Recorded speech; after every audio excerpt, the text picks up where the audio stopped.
President Donald Trump has set a deadline of 8 p.m. Eastern Time on Tuesday for Iran to reopen the Strait of Hormuz. He has threatened to strike power plants and bridges and blow up the whole country if the deadline is not met. Iran warns of retaliatory attacks after US President Donald Trump sets a Tuesday deadline for Tehran to open the Strait of Hormuz. Israeli strikes have intensified in southern Lebanon, targeting healthcare infrastructure and killing at least 14 people. At least 30 universities in Iran have been affected by US Israeli attacks since the start of the war on 28 February. In Iran, recent strikes killed 13 in Baharistan and 5 in Qom. In Haifa, Israel, Iranian missile strikes killed 2 people and injured at least 11 others in a residential building. Ukraine President Volodymyr Zelensky and Syrian President Ahmad al Shara have pledged greater security cooperation. Kyiv offers its military expertise to governments across the Middle East region amid the US Israeli war on Iran. Zelensky held talks with Ahmad al Shara in Damascus on Sunday in his first trip to the Syrian capital since former leader Bashar al Assad was ousted in 2024. Authorities in Sharjah confirmed an incident at Khor Fakkan port resulting from the interception of an Iranian missile attack.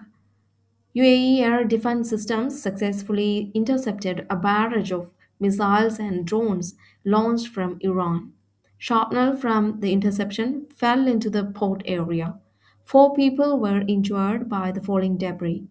Sharjah's civil defense and emergency teams contained a fire that broke out at the site. Cooling operations were conducted to secure the area.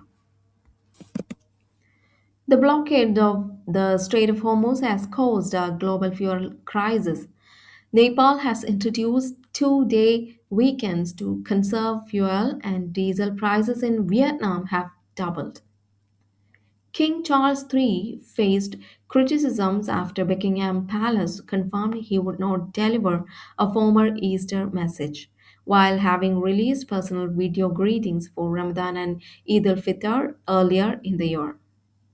The Artemis 2 crew has released the first stunning photos of Earth from 1 lakh miles away as they close in on the moon. The crew is entering day 4 with plans to take manual control of the spacecraft. They recently navigated a critical 40-minute window where contact with Earth was lost. In Bangladesh, there is a health crisis. A suspected measles outbreak has tragically killed nearly 100 children, prompting the health ministry to launch an emergency vaccination campaign. The Russia Ukraine war fighting continues as Zelensky meets with Turkish President Erdogan. Ukraine recently conducted strikes on a Russian oil refinery and port facilities. Hungarian Prime Minister Viktor Orban alleges a plot to blow up a gas pipeline ahead of upcoming elections while facing accusations of using AI generated videos in his campaign. Cambodia has unveiled a statue to honor a famous landmine sniffing rat.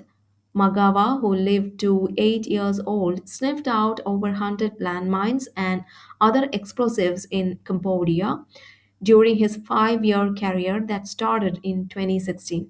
A statue of the rodent, carved from local stone by artists, was unveiled in Siem Reap, Cambodia on Friday in time for the International Day for Mine Awareness on 4th April. Lionel Messi scored in Inter Miami's opening game at their new stadium. In the FA Cup, Leeds defeated West Ham on penalties to reach the semi-finals.